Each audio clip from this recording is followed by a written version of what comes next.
Dongeng si kancil yang mencuri mentimun.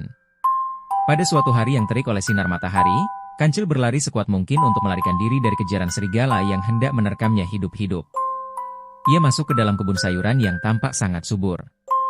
Setelah menggali lubang untuk masuk ke dalam kebun yang dipagari itu, kancil bersembunyi di sana dalam beberapa menit. Ketika memastikan serigala telah melewati kebun tanpa berpikiran kancil sedang bersembunyi di sana, rasa lapar dan haus membuat kancil berjalan mendekat ke arah mentimun yang tampak segar. Namun, sebelum kancil berhasil memetik satu mentimun, kedatangan Pak Tani membuatnya melarikan diri secepat mungkin.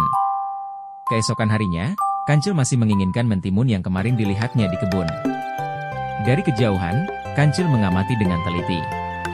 Kebun sayur itu masih tampak kosong. Tanpa membuang-buang waktu, kancil segera menyelinap masuk. Ia memetik 3 buah mentimun dan melahapnya di pinggir kebun. Kancil mengulangi hal itu selama 3 hari berturut-turut. Pak Tani mulai curiga bahwa ada yang tidak beres dengan kebunnya. Dia melihat banyak mentimun yang rusak dan hilang. Ini pasti ulah si kancil. Kancil memang terkenal sebagai pembuat ulah yang kerap mencuri sayur dan buah.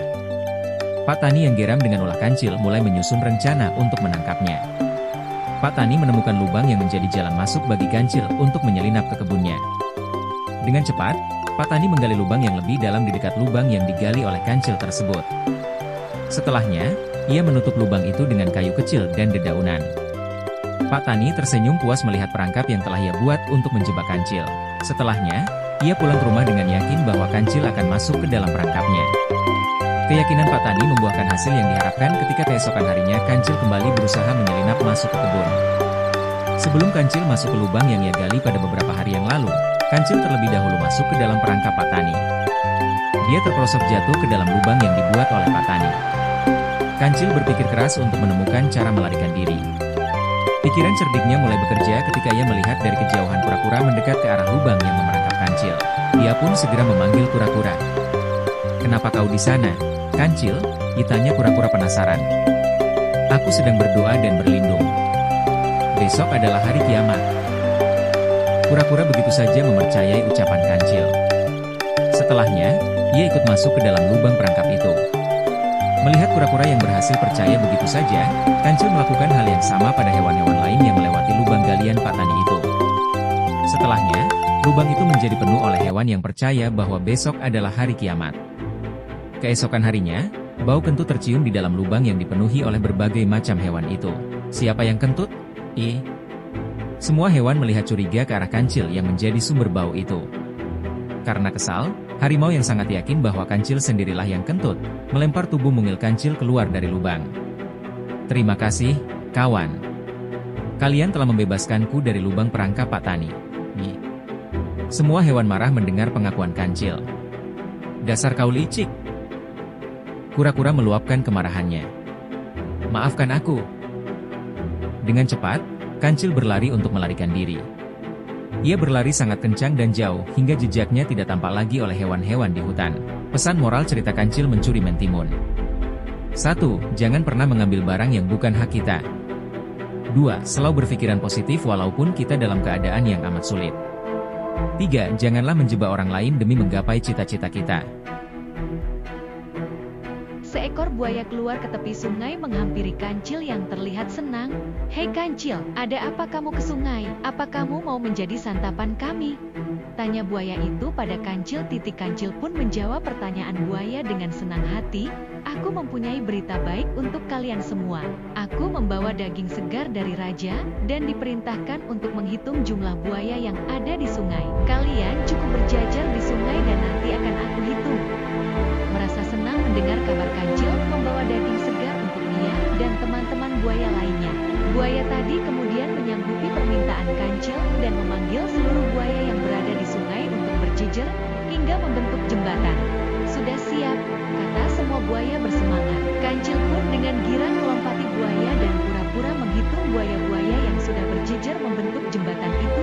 Setelah sampai ujung, kancil pun melompat ke tepi sungai. Lalu ia berkata, "Terima kasih para buaya. Berkat kalian, aku jadi bisa menyeberangi sungai ini." Setelah berkata seperti itu pada buaya, kancil langsung berlari kencang meninggalkan buaya yang marah karena perbuatannya. Kancil pun dengan bebas memakan buah-buahan yang ada di seberang sungai, untuk menghilangkan rasa laparnya. Cerita Malin Kundang. Dahulu di sebuah dusun nelayan, tepatnya di Sumatera Barat, hiduplah seorang anak laki-laki bernama Malin Kundang. Ia tinggal bersama ibundanya, Mande Rubaya. Sang ayah telah lama pergi meninggalkan ibu dan anak sematawayangnya itu. Malin tumbuh menjadi anak yang cerdas dan pemberani, tapi sedikit nakal. Mereka hidup serba kekurangan. Hingga suatu ketika saat Malin beranjak dewasa, ia berpikir untuk mencari peruntungan di negeri seberang.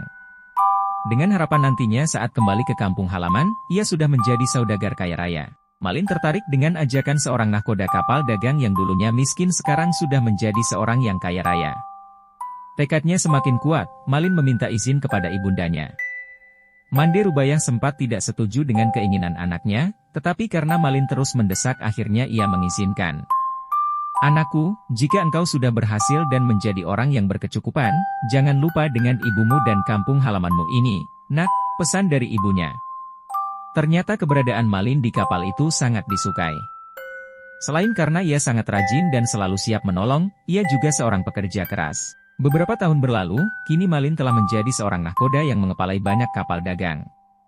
Ia pun berhasil memperistri salah seorang putri raja yang cantik jelita. Kabar kesuksesannya sampai kepada ibunda Malin. Setiap hari Mande Rubaya menyempatkan diri pergi ke dermaga berharap bisa bertemu putranya, Malin. Baca cerita Malin Kundang selanjutnya di halaman berikutnya ya, Bunda. Cerita Malin Kundang. Dahulu di sebuah dusun nelayan, tepatnya di Sumatera Barat, hiduplah seorang anak laki-laki bernama Malin Kundang. Ia tinggal bersama ibundanya, Mande Rubaya. Sang ayah telah lama pergi meninggalkan ibu dan anak sematawayangnya itu. Malin tumbuh menjadi anak yang cerdas dan pemberani, tapi sedikit nakal. Mereka hidup serba kekurangan. Hingga suatu ketika saat Malin beranjak dewasa, ia berpikir untuk mencari peruntungan di negeri seberang. Dengan harapan nantinya saat kembali ke kampung halaman, ia sudah menjadi saudagar kaya raya. Malin tertarik dengan ajakan seorang nahkoda kapal dagang yang dulunya miskin sekarang sudah menjadi seorang yang kaya raya. Tekadnya semakin kuat, Malin meminta izin kepada ibundanya. Mande Rubaya sempat tidak setuju dengan keinginan anaknya, tetapi karena Malin terus mendesak akhirnya ia mengizinkan. Anakku, jika engkau sudah berhasil dan menjadi orang yang berkecukupan, jangan lupa dengan ibumu dan kampung halamanmu ini, nak, pesan dari ibunya. Ternyata keberadaan Malin di kapal itu sangat disukai. Selain karena ia sangat rajin dan selalu siap menolong, ia juga seorang pekerja keras. Beberapa tahun berlalu, kini Malin telah menjadi seorang nahkoda yang mengepalai banyak kapal dagang. Ia pun berhasil memperistri salah seorang putri raja yang cantik jelita. Kabar kesuksesannya sampai kepada ibunda Malin. Setiap hari Mande Rubaya menyempatkan diri pergi ke dermaga berharap bisa bertemu putranya, Malin. Baca cerita Malin Kundang selanjutnya di halaman berikutnya ya, Bunda.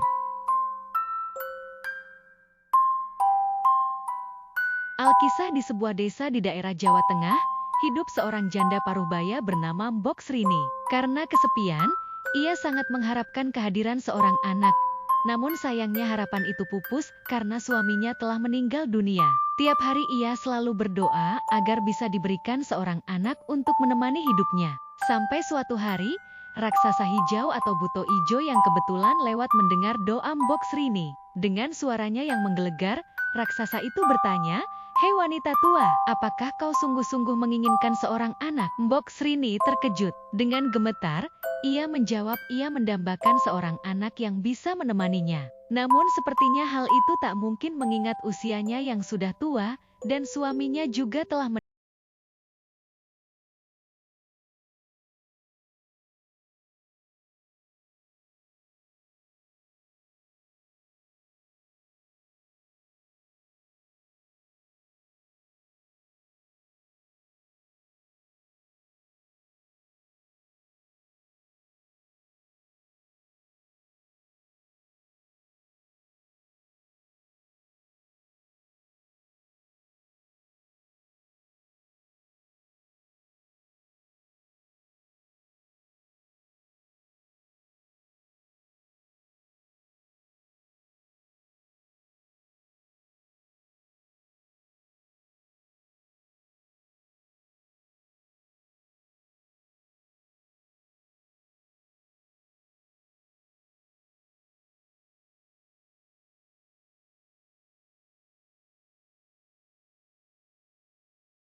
dapat bayi perempuan yang cantik.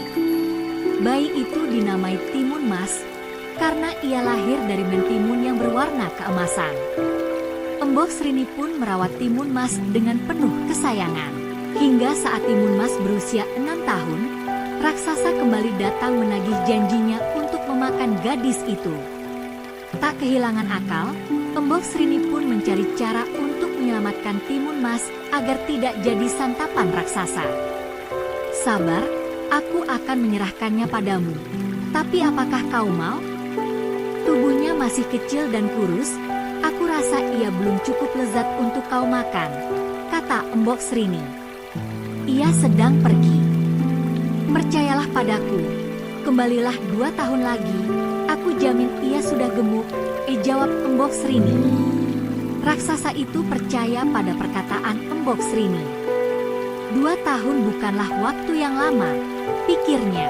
Sepeninggal raksasa, Embok Srini mencari akal untuk menyelamatkan Timun Mas. Ia juga berdoa supaya Tuhan memberinya jalan keluar. Suatu malam, Tuhan menjawab doanya. Embok Srini bermimpi bertemu dengan seorang pertapa di gunung. Pertapa itu menyuruh Timun Mas untuk menemuinya dan mengatakan bahwa ia akan menolong Timun Mas. Setelah berhari-hari mendaki, Timun Mas akhirnya mencapai puncak gunung. Ia melihat seorang lelaki tua berambut putih dan berjubah putih. Permisi, Kek. Namaku Timun Mas. Ibuku bilang, kakek akan membantuku melawan raksasa jahat yang hendak menyantapku, sapa Timun Mas. Oh, kau yang bernama Timun Mas? Ya, aku memang mendatangi ibumu lewat mimpi.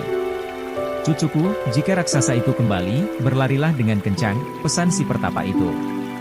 Langkah kakinya lebar, aku pasti mudah tertangkap, kata Timun Mas heran.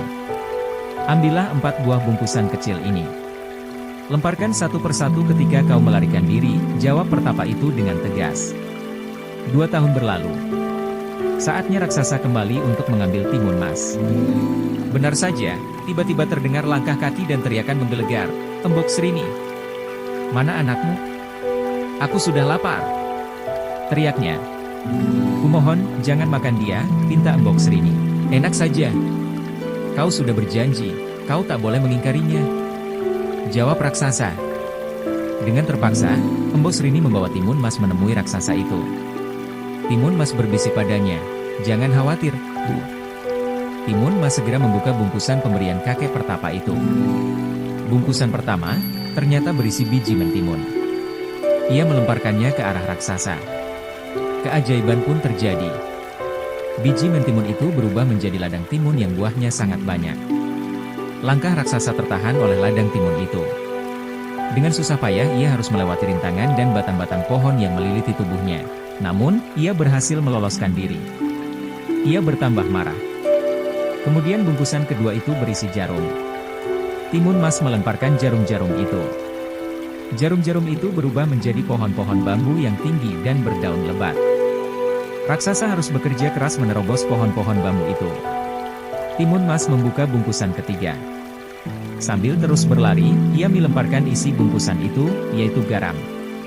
Lagi-lagi keajaiban terjadi. Garam itu berubah menjadi lautan yang luas. Namun, lautan itu tak menjadi penghalang bagi raksasa. Ia berenang melintasi lautan itu, dan berhasil mencapai tepi. Raksasa mulai kelelahan, tapi mengingat lezatnya daging Timun Mas, ia kembali bersemangat berlari. Timun Mas ketakutan melihat kekuatan raksasa itu. Bungkusan terakhir adalah harapan satu-satunya. Sambil berdoa, Timun Mas membuka bungkusan keempat. Isinya terasi. Sekuat tenaga, Timun Mas melemparkan terasi itu ke arah raksasa. Apa yang terjadi? Terasi itu berubah menjadi lautan lumpur yang panas mendidih. Raksasa yang berlari kencang tak dapat menghentikan langkahnya. Ia pun terperosok ke dalam lumpur. Ia berteriak dan meronta. Namun semakin ia meronta, semakin dalam lumpur itu mengisap tubuhnya. Ia akhirnya tenggelam ke dalam lumpur panas. Timun Mas menghentikan langkahnya. Ia lega karena berhasil menyelamatkan diri. Dengan kelelahan ia berjalan pulang ke rumahnya. Embok Srini, yang terus menangis sepeninggal Timun Mas, sangat bahagia melihat kepulangan putrinya. Mereka berpelukan dan mengucap syukur pada Tuhan atas pertolongannya. Sejak saat itu, Embok Srini hidup bahagia bersama Timun Mas. Cerita Sang Kuryang. Pada zaman dahulu, tersebutlah kisah seorang putri raja di Jawa Barat bernama Dayang Sumbi. Dia mempunyai seorang anak laki-laki yang diberi nama Sang Kuryang. Anak tersebut sangat gemar berburu. Dia berburu dengan ditemani oleh Tumang, anjing kesayangan istana. Sang Kuryang tidak tahu bahwa anjing itu adalah titisan dewa dan juga bapaknya. Pada suatu hari Tumang tidak mau mengikuti perintahnya untuk mengejar hewan buruan. Maka, anjing tersebut diusirnya ke dalam hutan. Ketika kembali ke istana, Sang Kuryang menceritakan kejadian itu pada ibunya. Bukan main marahnya Dayang Sumbi begitu mendengar cerita itu. Tanpa sengaja dia memukul kepala Sang Kuryang dengan sendok nasi yang dipegangnya. Sang Kuryang terluka. Dia sangat kecewa dan pergi mengembara. Setelah kejadian itu, Dayang Sumbi sangat menyesali dirinya. Dia selalu berdoa dan sangat tekun bertapa. Pada suatu ketika, para dewa memberinya sebuah hadiah. Dia akan selamanya muda dan memiliki kecantikan abadi. Setelah bertahun-tahun mengembara, Sang Kuryang akhirnya berniat untuk kembali ke tanah airnya. Sesampainya di sana, kerajaan itu sudah berubah total. Di sana dijumpainya seorang gadis jelita, yang tak lain adalah Dayang Sumbi. Terpesona oleh kecantikan wanita tersebut, maka Sang Kuryang melamarnya. Oleh karena pemuda itu sangat tampan, Dayang Sumbi pun sangat terpesona padanya. Pada suatu hari Sang Kuryang minta pamit untuk berburu. Dia minta tolong Dayang Sumbi untuk merapikan ikat kepalanya. Alangkah terkejutnya Dayang Sumbi ketika melihat bekas luka di kepala calon suaminya. Luka itu persis seperti luka anaknya yang telah pergi merantau. Setelah lama diperhatikannya, ternyata wajah pemuda itu sangat mirip dengan wajah anaknya. Dia menjadi sangat ketakutan. Maka kemudian dia mencari upaya untuk menggagalkan lamaran Sang Kuryang. Dia mengajukan dua buah syarat. Pertama, dia meminta pemuda itu untuk membendung sungai Citarum. Yang kedua, dia minta Sang Kuryang untuk membuat sebuah sampan besar untuk menyeberang sungai itu. Kedua syarat itu harus sudah dipenuhi sebelum fajar menyingsing. Malam itu Sang Kuryang melakukan tapa. Dengan kesaktiannya dia mengerahkan makhluk-makhluk gaib untuk membantu menyelesaikan pekerjaan itu. Dayang Sumbi pun diam-diam mengintip pekerjaan tersebut. Begitu pekerjaan itu hampir selesai, Dayang Sumbi memerintahkan pasukannya untuk menggelar kain sutra merah di sebelah timur kota. Ketika menyaksikan warna memerah di timur kota, Sang Kuryang mengira hari sudah selesai. Dia pun menghentikan pekerjaannya. Dia sangat marah oleh karena itu berarti dia tidak dapat memenuhi syarat yang diminta Dayang Sumbi. Dengan kekuatannya, dia menjebol bendungan yang dibuatnya. Terjadilah banjir besar melanda seluruh kota. Dia pun kemudian menendang perahu besar yang dibuatnya. Perahu itu melayang dan jatuh, menjadi sebuah gunung di bagian utara kota Bandung sekarang, yang bernama Tangkuban Perahu.